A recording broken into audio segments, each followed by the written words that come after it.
Hello everyone, it's Caribbean and Tina. Hi. Welcome to the channel. Hope everybody just having a fantastic day and that your day is going good as ours and that you are in the best of health. With health, as always, being most important. So, we're going to talk about curfew. I know it's a little touchy subject and some people are like, oh, it changes all the time. True. And they extended it. I said they would. It looks like they're going to extend it. So we're going to go over the curfew, but more importantly, we're going to discuss what does that curfew really mean? The parameters of that curfew. Because we've gotten a little bit of input from his Veterans Center and from people who are out here like expats like us. And we just want to make sure that everybody realizes that a ley is a ley, meaning the law is the law. So here's the curfew just before we go into that. The curfew as stands, which today I'm going to look at my watch, it is Saturday, January 9th. Tomorrow, the president is going to come forward with his decision on whether he would like to extend the curfew. This morning, he came forward and said he is extending the state of emergency for another 45 days. Okay. His vice president was on last night. He wanted to clarify any misconceptions or something somebody didn't understand when she went over this information. So, curfew Monday through Friday is from 5 p.m. until 5 a.m. But, and there's a caveat, there's a little but in there, you had 2 hours to get home. Meaning, if you're in tránsito, meaning in transit, getting from your place of business to your home, you had 2 hours to do it. Well, why do you need 2 hours, you might ask, right? Even you said, you were like, why 2 hours? And I said, hey, because if you live in a city like Santiago or you live in Santo Domingo, you might not live where you work. Right. So to get where you're got to get with the bad traffic, because if you've been out here and you've been to Santo Domingo or Santiago, you know that there's traffic. Traffic ain't no joke. Yeah, and here in Santiago, the traffic is not even half of what it is in Santo Domingo. So you need time. And there's also those that have to take public transit, meaning you may have to catch a bus. You might have to catch a couple of the carro públicos just to get to, halfway to where you got to get. It all takes time. You're not the only one trying to get home at 5 o'clock. Everyone is trying to get home at 5 o'clock. You better believe it. So he extended the courtesy of 2 hours for people to be able to get home. Well, the country was in an uproar, people. We're no different than the U.S. If a person wants to complain, they're going to find something to complain about. So they started to complain and say 2 hours was not good enough because people in Santo Domingo that have to catch their public transport, which is their buses or their train. The train, right. That subway. It was taking a lot longer because of social distancing. We still are watching social distancing, meaning you can't have 100% occupancy. So you had people allowed onto the train, the rest got to wait for the next one. Then you allow a few more, and the rest got to wait for the next one. And so it was putting people back more than 2 hours. Right. So then they said to the government, is it fair that you're jailing us and giving us a monetary citation? Which then got the president and vice president to talk and discuss with their cabinet and said, you know what, it's not fair. We've all got it hard. Because at least here, I'll give this to the government. At least they care about their people, right? Which is more than I can say about the United States with all the crap that's happening right now out there. Hello.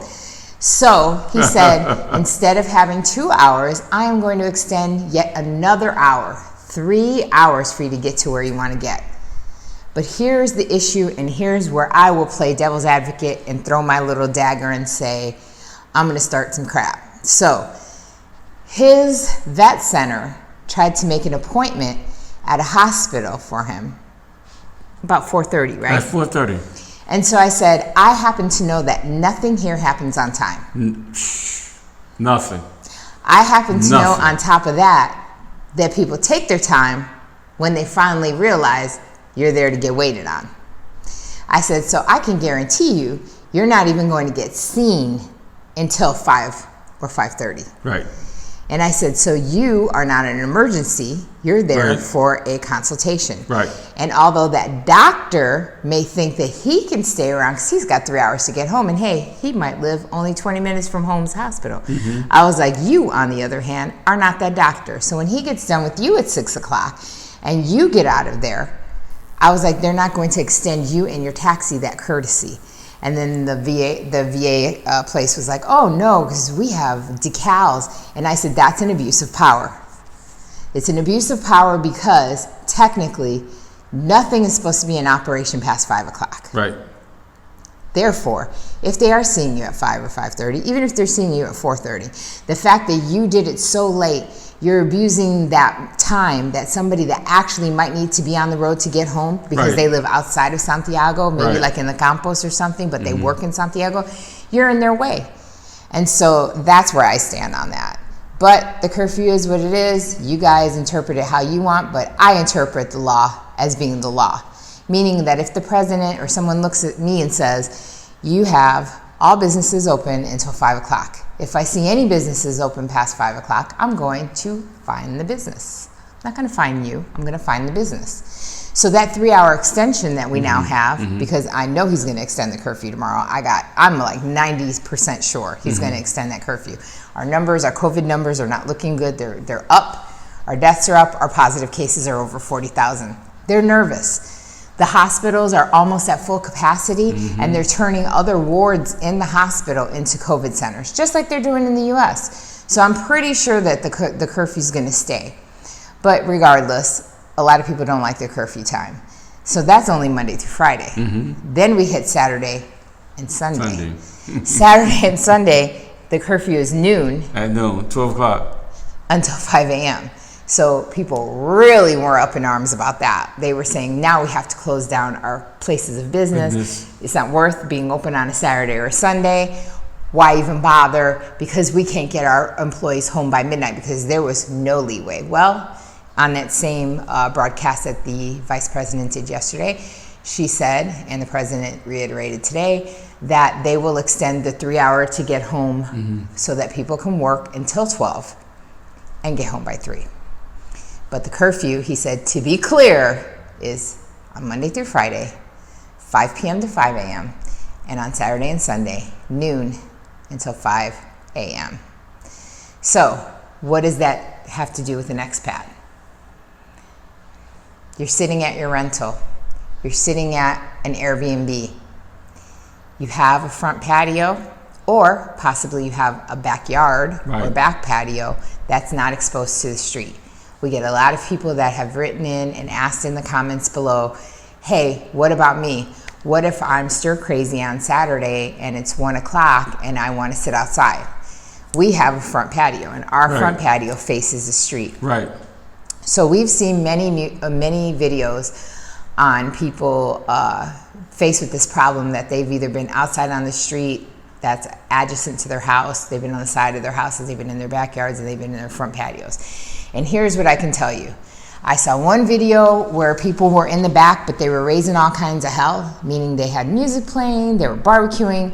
They caught attention of police that were passing by because they weren't being quiet and decent and just living their life. Because they can't tell if you're inside laughing or you're outside laughing unless you're being really loud, got music blaring, and you got a bunch of people out there. That tends to be when they stop, then they make their way. Now, is that private property? 100%. Yep, sure is. But does that stop them from arresting the people? 100% does not.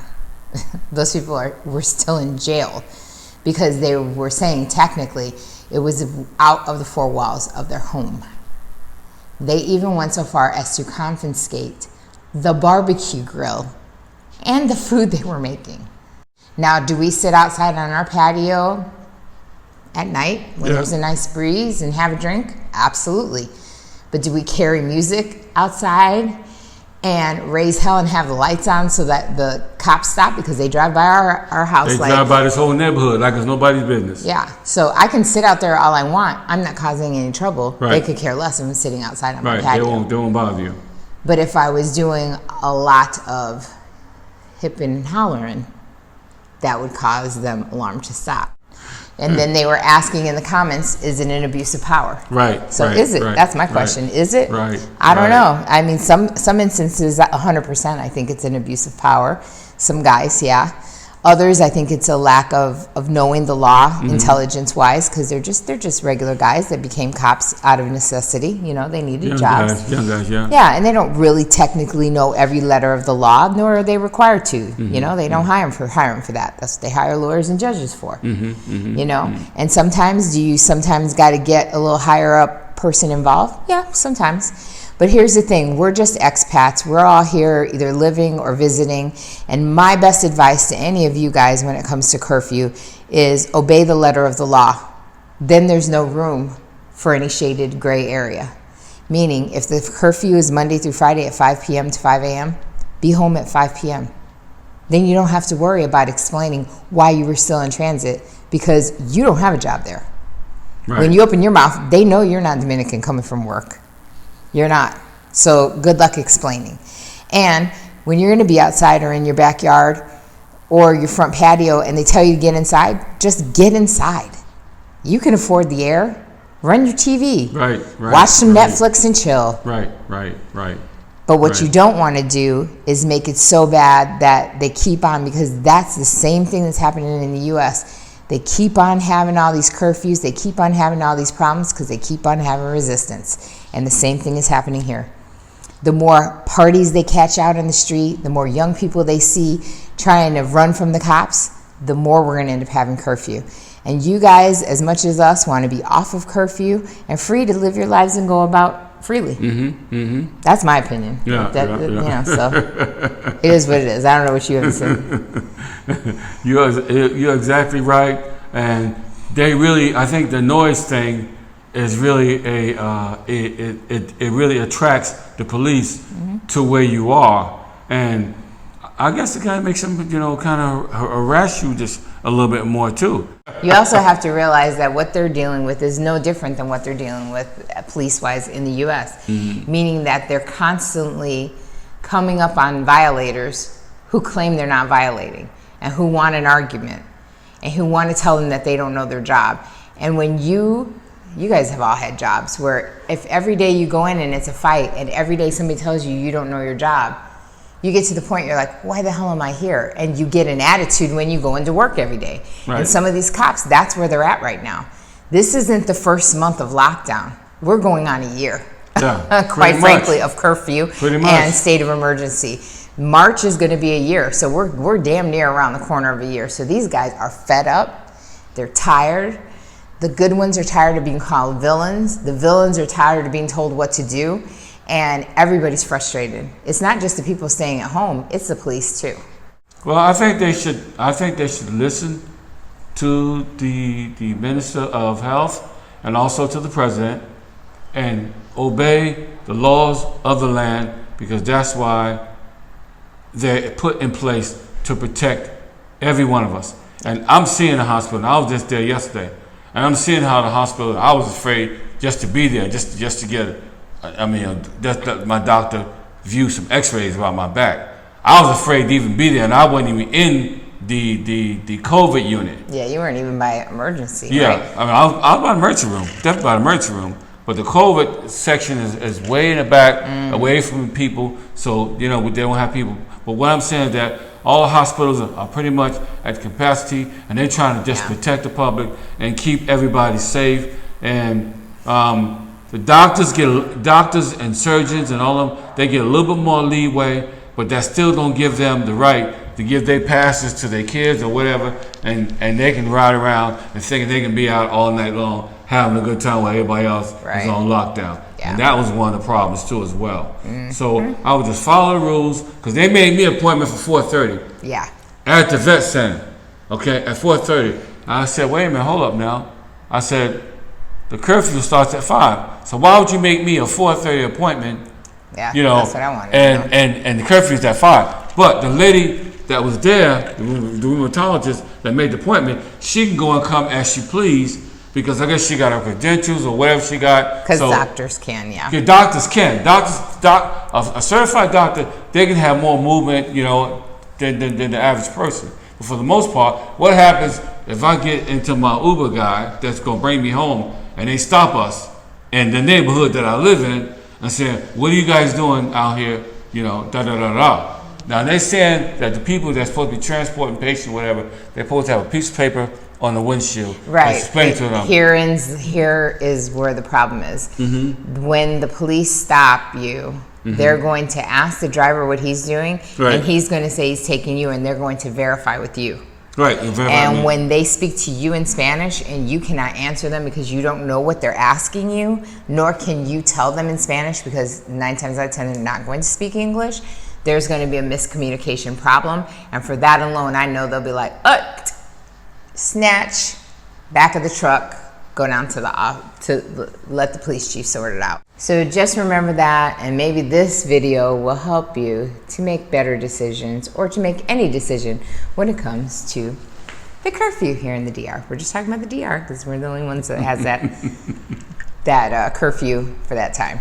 And also the people that deliver food, they can start a little bit later too, because they're bringing you food. Yeah, and some 10, some 11. It will be Right. the latest that they can do deliveries. So you don't have to starve to death. So it's doable. There you go. So let's just try to follow the rules. Hopefully it won't be as long. You get the vaccine in this country, and then everything can just be get up the way it should get up. Because don't forget, you ain't the only one being inconvenienced. You got a lot of business owners that's going out of business, and everything else is going on. And so. Oh, and to answer someone that asked about gyms were not granted yet again the ability to be open. So hopefully, like I said, you get this vaccine in here, and we can go back to normal and enjoy life, because life we enjoy. Yes. So in the meantime, between time, always remember that it's to be enjoyed. That life is to be enjoyed? Life is to be enjoyed. So hit subscribe, make sure to hit notifications. Always give this and all videos a thumbs up, because hitting subscribe and hitting that thumbs up, that like button, is the free and easy way to patron the channel so that we can keep bringing great content. On top of that, we always have all information underneath the videos, and we will see you on the next video.